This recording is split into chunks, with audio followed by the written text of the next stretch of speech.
Hey, what's up, everybody? How's everybody doing this morning or this afternoon? Whatever time it is, how are you doing?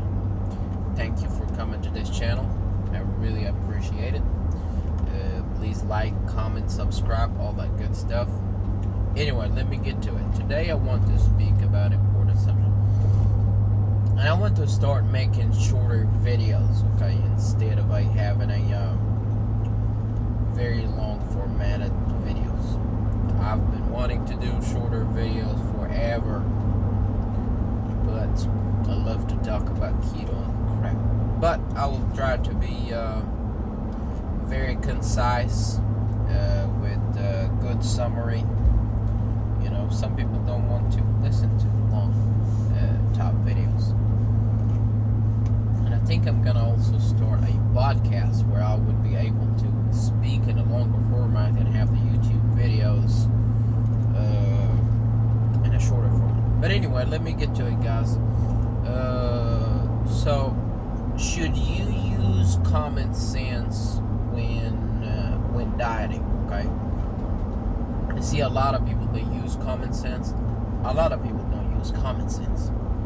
And the answer is basically complicated. The answer is yes and no. Some of the stuff you need to use common sense.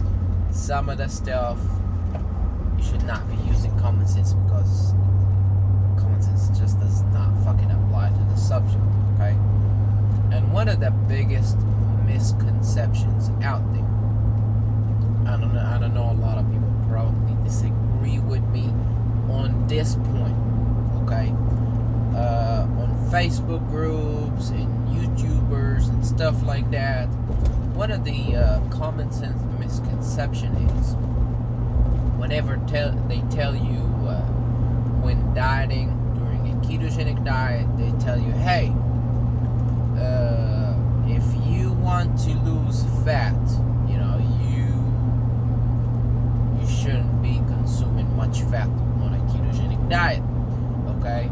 You want the fat as fuel, either to come from your body or the plate. In common sense perspective, it sounds like it makes so much sense in a common sense perspective, saying that, hey, either you consume the fat off the plate or you consume it off the body. Basically, what they're trying to say, if you eat less fat on a ketogenic diet, you would be at a deficit, and your body would start burning or utilizing more fat of your body to fuel your body. Therefore, you lose weight. Although there might be some truth to it, but not quite accurate, okay? And for the following reasons. First of all, if you reduce the fat, or if you reduce your caloric intake significantly over a period of time or something like that, you are going to fucking plateau. There is no running from the plateau. Why does plateau happen? It happens whenever your metabolism adjusts to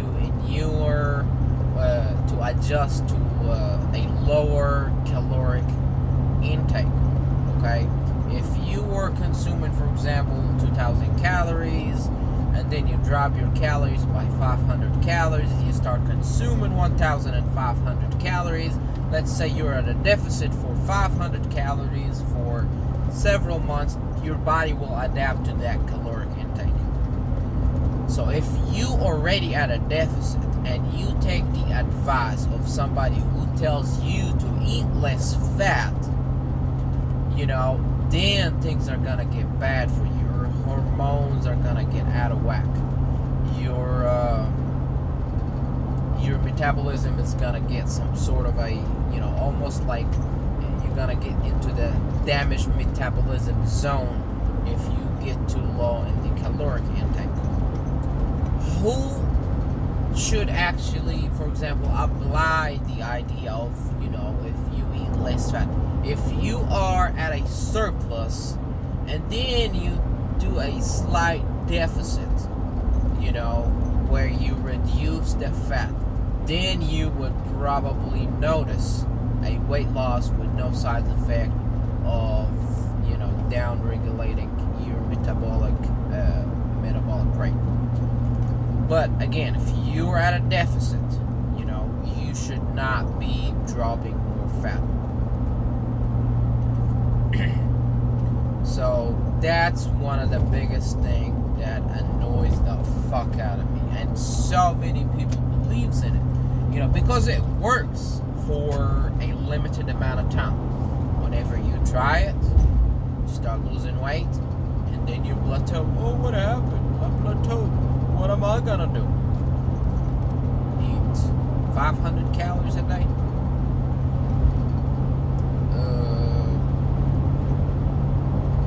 So the ideal way of losing weight is to go at a gradual deficit. You drop your calories gradually, okay? And you should not drop your calories too low, okay? And whenever your caloric intake gets quite a bit low, not extremely low, and you stop losing weight, it might be a good idea to start reverse dieting. That means you start increasing your caloric intake up to until you get to a surplus for quite a bit of time. Some people, they do refeeds. They go, oh, I do refeed once a week. No, your metabolism is not gonna get increased just by doing one refeed in a week or something like that. It's just not gonna work like that. If you've been at a deficit for so long, you need to start going at a maintenance level and even at a surplus for several months, okay, for your metabolism to actually start getting increased. And if you increase your caloric intake and you're doing strict keto, okay, there is a very slight chance you will be gaining fat, okay? Whenever I'm on a surplus and doing a strict keto, okay, I actually leaned out at a surplus, okay? Although it may vary from person to person, but this is what I've noticed in my experience. If you do strict keto and you go on a surplus, there is a very less likely for you to gain fat. But if you go on a surplus and you would be eating, keto products and, stuff like that, and artificial sweeteners, I almost guarantee it that you will be gaining weight on a ketogenic diet.